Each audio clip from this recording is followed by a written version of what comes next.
Yo, what's going on guys? It's Bertrude, welcome back to the channel. Today's a day that's going to go down in history. Today is the day that I used Rivers of Blood.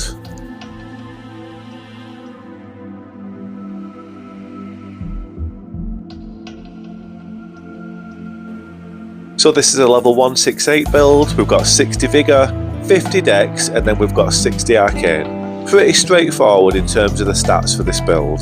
In our flask we've got the Opaline Hard tier for the extra damage negation, and the Thorny Crack tier to boost our successive attack power. And here's a quick look at the armour and talismans that we're using on this build. So the main weapons on this build are obviously the Rivers of Blood Katana, and then we've also got a blood infused Nagakiba Katana, and that's got the Poison Mist Ash of War on it. This is going to help us poison our enemies and take advantage of the Kindred of Rot's talisman. In our second weapon slot we also have the option to switch to the Eleonora's Pole Blade. This is a really cool weapon to swap to, and it takes advantage of the same stat allocation as the Rivers of Blood. And then to add some depth to the build, we also have the option to swap to the Black Bow. This is using the poison arrows, again, to help us poison our enemies and take advantage of the Kindred of Rot's talisman. And that's the build guys, don't forget to like and subscribe if you like the content, but besides that it's time for you lot to sit back, get your feet up, relax and enjoy the video.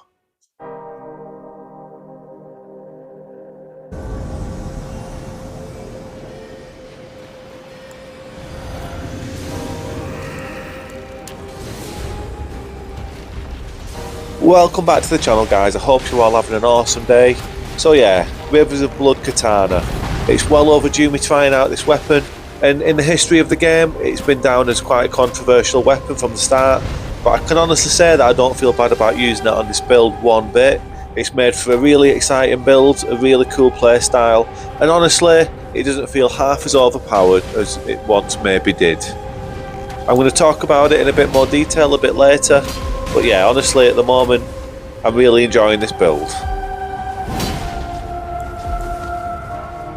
So you might have noticed at the start of this invasion, I was using the Black Bow to apply a bit of pressure to this summon. Now the reason I've added the Black Bow onto the build is because I didn't want it to be just a one-trick pony in terms of using the Rivers of Blood and the Eleonora's Pole Blade, just spamming the Ashes of War. I didn't want to turn it into just a bleed machine or a one-trick pony. I wanted to make it feel like a proper build with a proper playstyle, and having the Black Bow and the Nagakiba with the Poisonous Mist really gives it the feel of it being an actual proper ninja, and it's given it a proper playstyle, and it's made for a really cool overall build. In hindsight, I'm really pleased that I decided to include poison as part of this build. It definitely adds a lot more depth in terms of the playstyle, and it allows us to use the bow and the Nagakiba to try and proc poison on our enemies and take advantage of the damage buff from the Kindred of Rot's talisman. Then once we've proc poison, that's when we can switch to our other weapons and try to start landing some big damage. I've got loads of invasions for you throughout this video that really showcase the strength and depth of this build, and this one here was no exception. I invaded this duo quite a few times throughout this invasion session, and every time this host was exactly the same. He's got the bull goats full setup, fingerprint shield, the works, and every single time he just run at us cocky as anything. You know, he's using the ridiculous armour, and it just gives him that sense of arrogance and confidence that he really shouldn't have. This guy's obviously thinking that he's invincible. He's wearing the crazy armour, he's got the fingerprint shield, he's showing no respect for the damage we can possibly inflict on him, and he's running straight at us without any thought at all. He's being far too aggressive. All it's going to take is a bit of good positioning and timing, and that armour and that shield that he's wearing is going to count for nothing. I can see that he's using the Great Spear, and as I said, he's being far too aggressive, and he's prime bait for a backstab. I've just got to wait for the right moment and work my position, and I knew that it was going to present itself, and there we go. I managed to land the backstab for some big damage. I switched to the bow because I thought that would have been a super stylish finish, but he gets the shield up, and we have to switch to the Rivers of Blood to finish the job.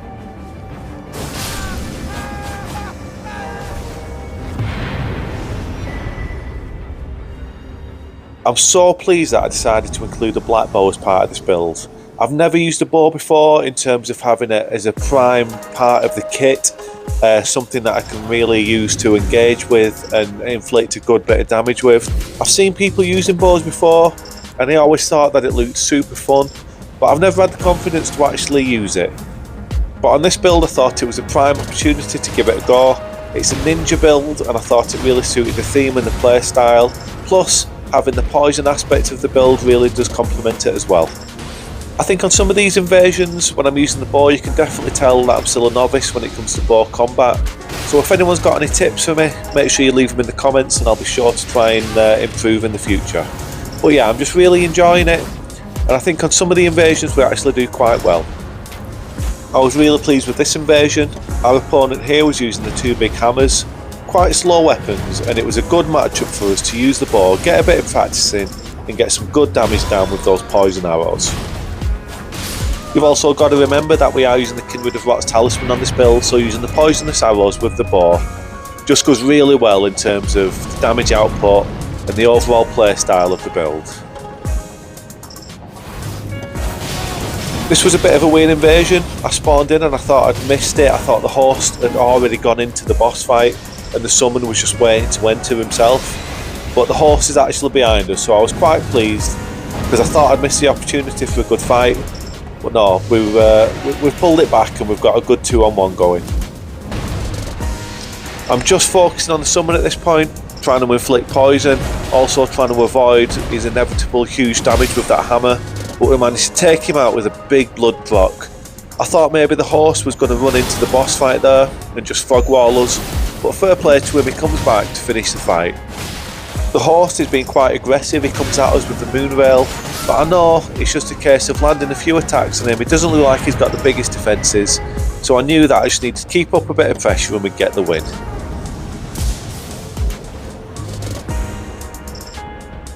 As I spawned into this invasion, I noticed that this duo was busy with the double tree sentinel boss fight. Now this is quite a hard fight against these tree sentinels, and I didn't want to just jump on this summon here and get the easy kill and potentially end the invasion before it had even started. So I just decided to mirror what they was doing and run down to the bottom of the steps and try and get the tree sentinels to back off so we could have a fair fight, or well, you know, a 2-on-1, more of the kind of invasion that I wanted, rather than have the tree sentinels spoiling all the fun. What's really good about this build is that it lends itself to really just taking your time with the invasions.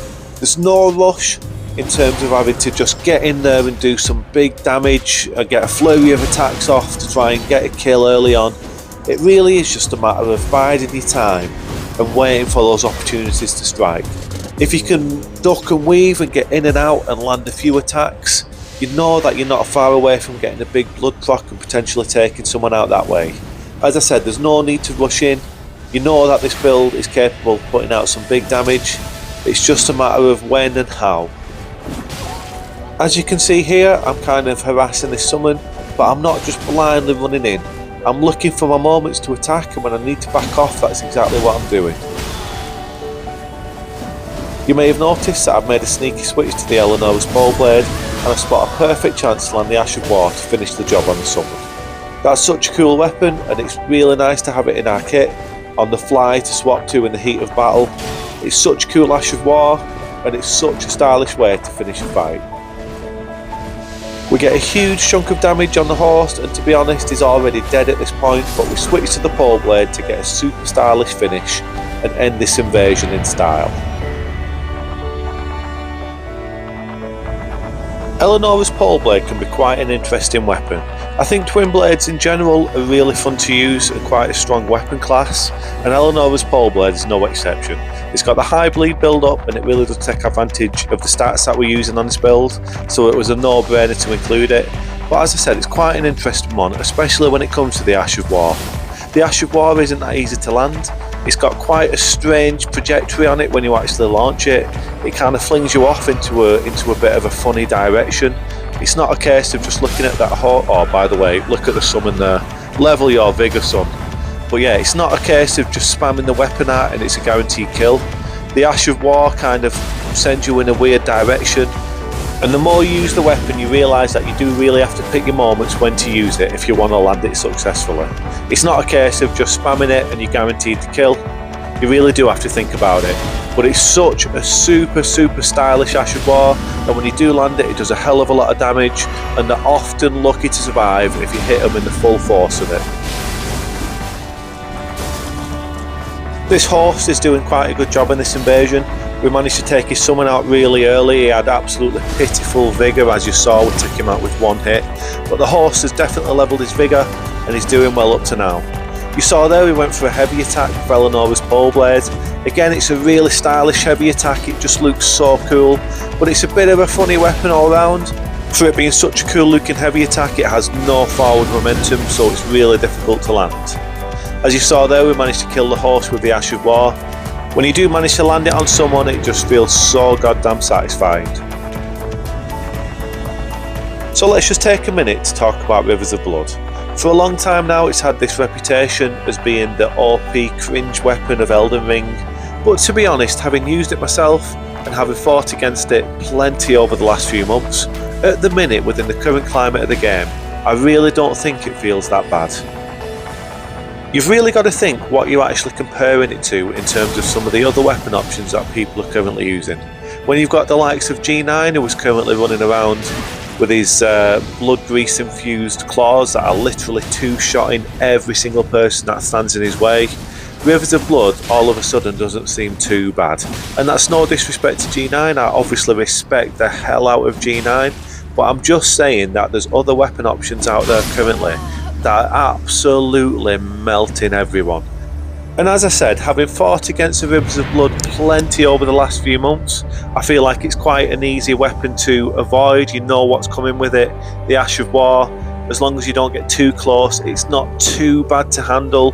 And having used it myself on this build, I can honestly say that it doesn't feel massively overpowered. You definitely have to work for your kills. So yeah, I think it's in quite a good place at the minute. And I've enjoyed using it on the build, and I definitely don't feel bad about using it. You may have noticed there in this invasion and some of the other invasions, I'm actually using the Uchi Katana. That's because that was the initial katana that I chose for the build, but later on I decided to switch the stats up a little bit to accommodate the Nagakiba. I just thought it was a better overall option. It's got better range and a little bit more damage. This was a really good invasion. It really does showcase the full range of the kit that we're using on this build. We've already been done a little bit of harassment with the bow. We've been trying to get poison with the poison mist Ash of War on the sword there, and we managed to take out the summon with a little blast from the Rivers of Blood. Now we can switch to the pole blade and get some damage into the horse. As I said, this is a really good invasion that showcases everything that this build has to offer.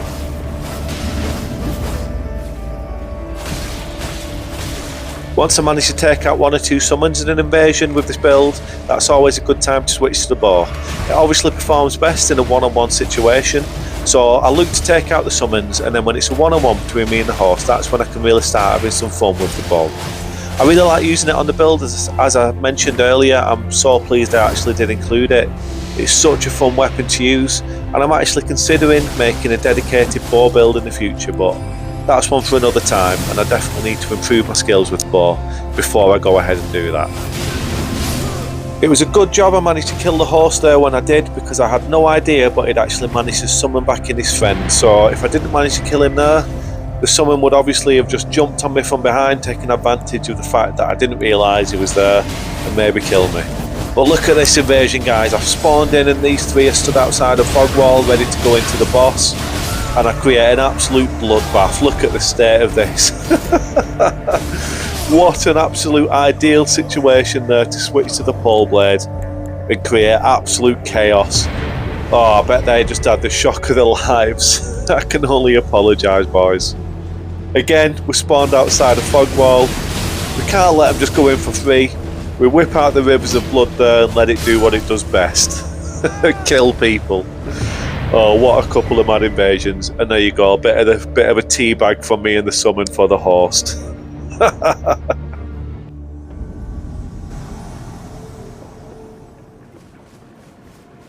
I spawn into the main academy gate for this invasion, and it's a lone horse just wanting to one-on-one. Now on this build, one-on-ones aren't an issue for me because it's just an extra opportunity for me to practice with the bow. So I whip it out and I start trying to turn him into a human pincushion. He's using a slow weapon, so it suits the bow for this matchup. Slow weapons obviously help us in terms of being able to land some more shots on him. They allow us to pick our moments a little bit more. But I've got to be careful because it's obviously going to do a hell of a lot of damage if he lands it on me. So yeah, it's a tricky one, but it's a good matchup for us. We've managed to inflict poison at this point with the poison arrows, so we're getting the damage buff from the Kindred of Rot's talisman. So at any point I could switch to one of my weapons, Rivers of Blood or the pole blade, and inflict some big damage. Remember in our flask as well that we're getting a consecutive attack bonus, so that's obviously a bit more damage on the Ashes of War. And there we go, we switch to the pole blade, we're getting the damage buffs, and we absolutely destroy the host. That was a good invasion. I felt like I really had things under control against a heavy, slow swinging weapon. Yeah, good invasion all around, and in terms of our bow use, definitely want to take forward into future invasions. Now, something I've mentioned a couple of times within my last couple of videos, I mentioned it earlier on at the start of the video with the guy who was using the bull goats and he was just running at us with no regard, no respect for the damage we can inflict ourselves. We've got someone else who's attacking us in the exact same way.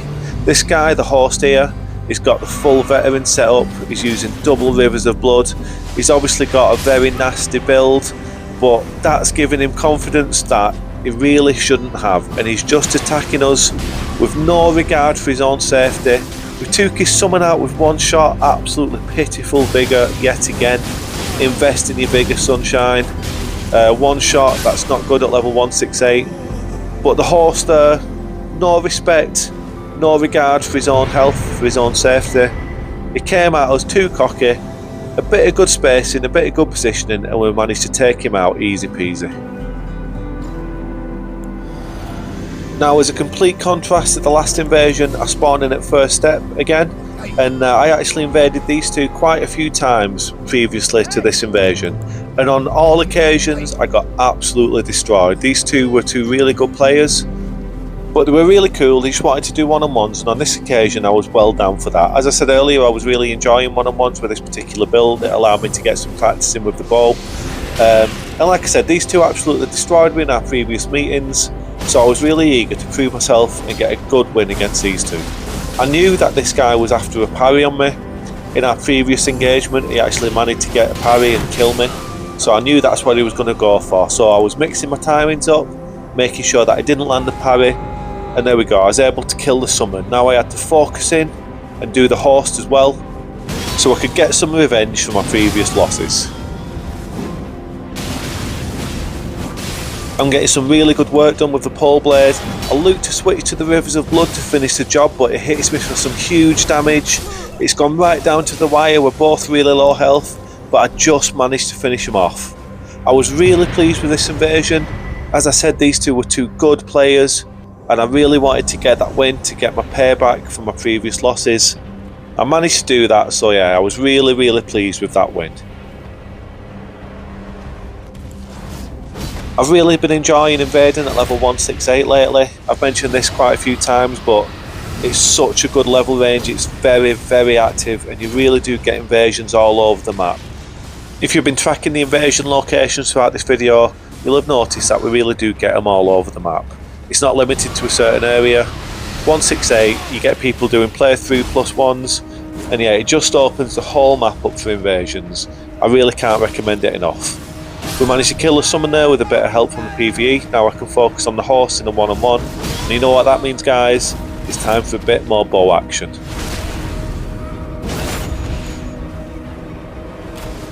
At this point I've been using the bow for quite a few hours, and I was really starting to get the hang of the flow of it, the timings, when and where I should use it. And against someone using the Bloodhound Fang like this, who was quite eager to get the weapon out off, it just took a bit of good spacing, and it opened the opportunities up to land plenty of arrows on him. As you can see there, he's absolutely full of them. It looks like he's about to take off flying. He's got that many feathers in him. He was having an absolute horrid time fighting me.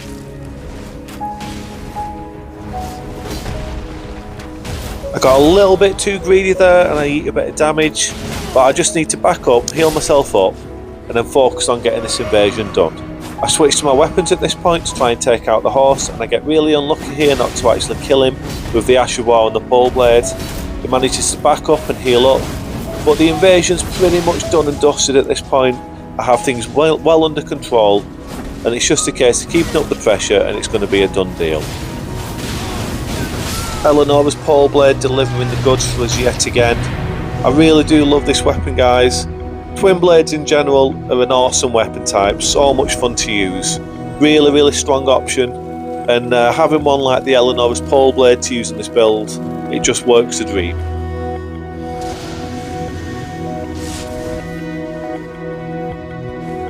So we're in Leonia of the Lakes against this duo for this invasion, and as soon as I spawned in, the horse was busy spamming the bolt of Grand Sax Ash of War at me.